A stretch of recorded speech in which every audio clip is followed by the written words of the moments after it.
రూ. 50 కానీ లేదు, మీరు కాదు అవదని మాత్రం అనొద్దండి. మీ పక్కనోళ్ళనో మీ బంధువులను తీసుకొచ్చి ఒక్క వ్యక్తి ద్వారా కంపల్సరీగా మీరు సహాయం చేయించండి, అలవాటు చేసుకోండి. 2012లో మేము, మీకు తెలుసు ధ్యానమా చక్రం ఏ స్థాయిలో ఉందో అమ్మకు తెలిసి ఉంటుంది.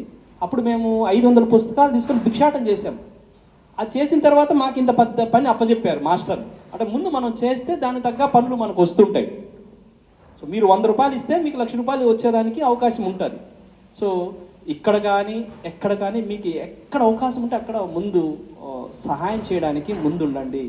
అది చాలా గొప్పది. పని చేయండి. ఇదేమీ బలవంతమేం కాదు. తర్వాత నేను ఇచ్చే ఈ బుక్స్ మీరు చేయకపోయినా పర్లేదు, రెండో ఆప్షన్ కూడా ఇస్తున్నాను. అయ్యో నాకు అప్పచెప్పారు, మళ్ళీ నేను వాళ్ళకి అప్పచెప్పాలి, చేయకూడదు అనేది ఏమీ లేదు. మీ వల్ల అయితేనే చేయండి, కానీ చేయగలం. ఇప్పుడు అమ్మాయి ఒక్కరు ఇంత పెద్ద చేసేటప్పుడు మనము 10 మంది యోగులు తీసుకెళ్ళలేమా? 10 మంది యోగులకు అన్నం పెట్టలేమా? 20 మంది యోగులకి? అది వెరీ ఈజీ. ముఖ్యంగా ఒక క్షేత్రం నుంచి ఒక క్షేత్రానికి, ఒక వ్యక్తికి ఒక క్షేత్రానికి కనెక్టింగ్ అయ్యే ఏదైనా పని ఉందంటే, ఆ కార్యక్రమం ఉందంటే ఒక అన్నప్రసాదమే. ఇప్పుడు నువ్వు ఈ బిల్డింగ్ కడతానంటే దీనికి తెలిసిన వాళ్ళే ఇస్తారు, కానీ అన్నప్రసాదం అనేది అందరూ ఇస్తారు.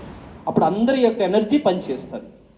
సో అన్నప్రసాదం, అందుకే గురువులు ఇలా యాగాలు యజ్ఞాలు ఏర్పాటు చేస్తారు. అందరినీ భాగస్వాములు చేయాలంటే ముఖ్యంగా ఈ ఒక్క మార్గమే ఉంది ఈ భూమి పైన.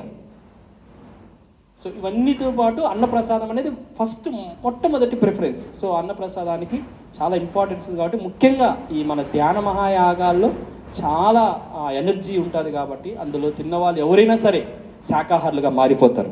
అది మన సంకల్పం. ఒక మాంసం తినేవాడు ఒక్కడ మన ద్వారా మారిన మన జీవితం, మన ఈ భూమి మీదకి వచ్చే పర్పస్ ఫుల్ అయినట్లే అది.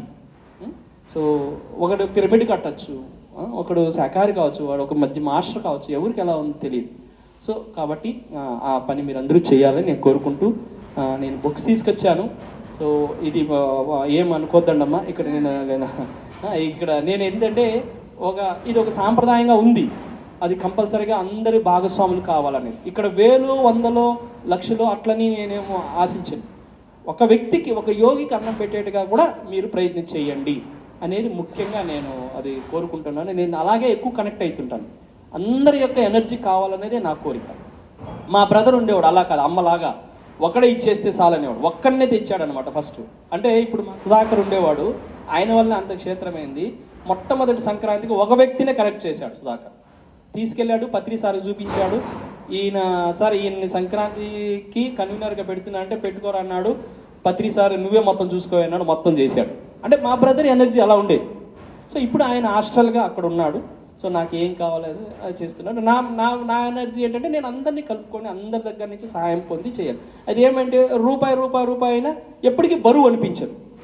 నేను మళ్ళీ ఇక్కడికి వచ్చినా నాకు అంతేగా ఉంటుంది. సో నా పని తర్వాత ఎక్కువ మంది మాస్టర్స్ రావడానికి వీలవుతుంది. మేము గత 2 సంవత్సరాలుగా నేను ఎక్కువ ఈ వర్క్ చేస్తున్నాను.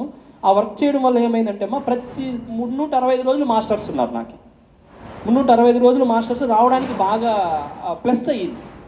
సో ఇప్పుడు కాకపోయినా ఇంకొకసారి వెళ్ళి చూద్దాం. ఇప్పుడు మీరే 2 సార్లు నేను వచ్చాను, నేను సంక్రాంతి రాకుండా ఒకసారి వస్తాను అన్నారు. సో ఇలా అందరూ రావడానికి చాలా ఈజీ అవుతుంది అనమాట. సో ఇది ముఖ్యంగా ఇది. ఇప్పుడు అక్కడ ఒక మేడం ఉన్నారు, నేను లాస్ట్ ఇయర్ నిన్ను చూశాను, ఈ ఇయర్ నేను వస్తాను ఆయన అన్నాను. సో ఒకసారి కాకపోయినా ఒకసారి రావడానికి అది వాళ్ళ లోపల కదులుతుంది.